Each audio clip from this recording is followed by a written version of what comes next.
అసలు group game ఆడుతుంది ఎవరు? అప్పట్లో నాని గారు ఒక చిన్న పెట్టు కదా అని చెప్పేవారు కదా! అదే మాట్లాడుకుందాం. అనగనగనగా ఒక ఊరు. ఒక ఊర్లో T batch and K batch అని 2 గ్రూప్స్ ఉన్నాయి.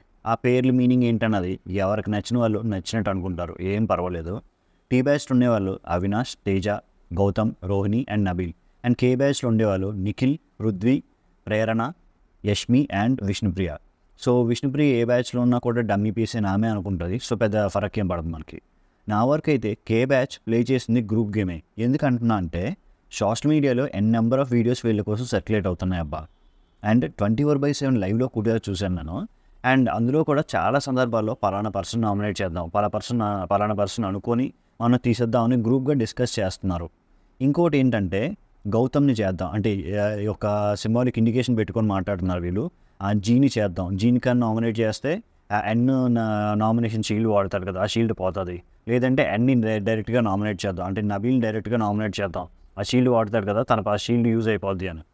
నాకు అదే అనిపిస్తుంది. బిగ్ బాస్ టీంకి ఇవేవి కనిపించవా, లేకపోతే కావాలని ఎపిసోడ్లో టెలికాస్ట్ చేయడం మానేస్తున్నారా, నాగార్జున గారు అడుగుతారని నిజంగా నాకు అర్థం కావట్లేదు. పొరపాటున గౌతమ్ ఏం తప్పు చేసినా రచ్చ చేసి గొడవ చేస్తారు. టేస్టీ తేజ ఒక్క మిస్టేక్ చేసినందుకు పెంట చేశారు. ఏది కంటెండర్షిప్ రేస్ తీసేశారు. దాంతోపాటు నామినేషన్ చేసినందుకు కన్ఫెషన్ రూమ్లో పిలిచారు. కన్ఫెషన్ రూమ్లో పిలిచి సీజన్ అంతటికీ కలిపి వెరీ వరస్ట్ ప్లేయర్ అని చెప్పి ఒక కార్డ్ వేయించి అందరి చేత ఏంటి ఆ ఇండికేషన్ చెప్పించి దాన్ని సైకలాజికల్గా తను లో చేశారు. దాంతోపాటు ఒక వార్నింగ్ ఇప్పించారు. ఫ్యామిలీ వీక్లో ఫ్యామిలీ రాకుండా కూడా చేశారు. పోనీ అన్ని విషయాలు ఇలానే న్యాయంగా ఉన్నారంటే కాదు. మన పత్రికించే పరవాన్న పృథ్వీ ఉన్నాడు కదా, పృథ్వీ ఏ ఫిజికల్ అబ్యూస్ చేయలేదు. ఈ వీక్ కోసం చెప్తున్నా, ఏ ఫిజికల్ అబ్యూస్ చేయలేదు, ఏ రాంగ్ గేమ్ ఆడలేదు, ఏ ఫౌల్ గేమ్ ఆడలేదు, ఏ వర్డ్స్ లూజ్ అవ్వలేదు. సో పృథ్వీ చేసినవి ఏవి కనిపించవు. బిగ్ బాస్ టీమ్కి కనిపించవు, నాగార్జున గారికి అంతకన్నా కనిపించవు. అట్లీస్ట్ ఒక 10 సిచ్యువేషన్స్లో 24/7 లైవ్లో చూసాను నేను. ఈ కే గ్రూప్ అన్న వాళ్ళు ఓకే వీడిని నామినేట్ చేద్దాం అని వేరే గ్రూప్ కోసం అనుకుంటూనే ఉన్నారు. కానీ టీ గ్రూప్ బ్యాచ్ మాత్రం నేను చూశాను. అంటే ఎక్కడైనా దొరుకుతారా అని సోషల్ మీడియాలో వీడియోస్ కోసం వెతికాను. అండ్ లైవ్ చూసినప్పుడు కూడా జాగ్రత్తగా అబ్జర్వ్ చేశా. ఏ ఒక్క సిచ్యువేషన్లో కూడా పలానా పర్సన్ నామినేట్ చేద్దాం, పర్సన్ ఎగ్జిట్ అయిపోతే మనకు బాగుంటుంది అని గ్రూప్గా అనుకోలేదు. కాకపోతే వాళ్ళు బాధపడ్డారు. ఏంటంటే వాళ్ళంతా గ్రూప్ అయి ఉన్నారు, మనల్ని నామినేట్ చేస్తున్నారని బాధపడ్డారు తప్ప వీళ్ళని స్పెసిఫిక్గా చేద్దామని వాళ్ళు అనుకోవడం అయితే నేను ఈ సిచ్యువేషన్లో కూడా అబ్జర్వ్ చేయలేదు. ఒకవేళ మీరు చూసినట్టయితే కామెంట్స్లో చెప్పండి, ఏం పర్వాలేదు. ఇంకోటి ఏంటంటే కే బ్యాచ్కి నిజంగా గ్రూప్గానే ఆడాలనిపిస్తే ఒప్పుకోవచ్చు కదా, మేము గ్రూప్గా ఆడాలనుకుంటున్నాం, మేము గ్రూప్గానే ఉండాలనుకుంటున్నాం అని.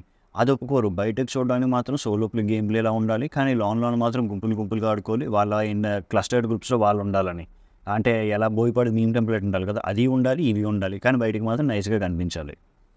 నేను వీడియోలో ఆల్రెడీ చెప్పినట్టు ఏంటంటే టేస్టీ తేజ ఫ్యామిలీని మాత్రం రాకుండా బిగ్ బాస్ టీం నాగార్జున గారు ఆపలేరు. ఎందుకంటే ఆల్రెడీ తేజ మీద మంచి ఒపీనియన్, పాజిటివిటీ ఎక్కువ వచ్చింది. ఇంకా తేజ ఫ్యామిలీని ఆపేస్తే వాళ్ళ మీద నెగిటివిటీ వచ్చి తేజకి ఇంకా పాజిటివ్ అయిపోద్దని ఎలాగోలా బిగ్ బాస్ టీము తేజ ఫ్యామిలీని తీసుకొస్తారు. అది కంటెండర్షిప్లో సంథింగ్ ప్రైజ్ మనీ తగ్గించో, ఏదో టాస్క్ పెట్టో, ఏదో తిప్పలు పెట్టో తేజ ఫ్యామిలీ మాత్రం పక్కాగా వస్తున్నారు. ఇది మనకు తెలిసిన సోర్స్ బట్టి చెప్తాను ఇన్ఫర్మేషన్.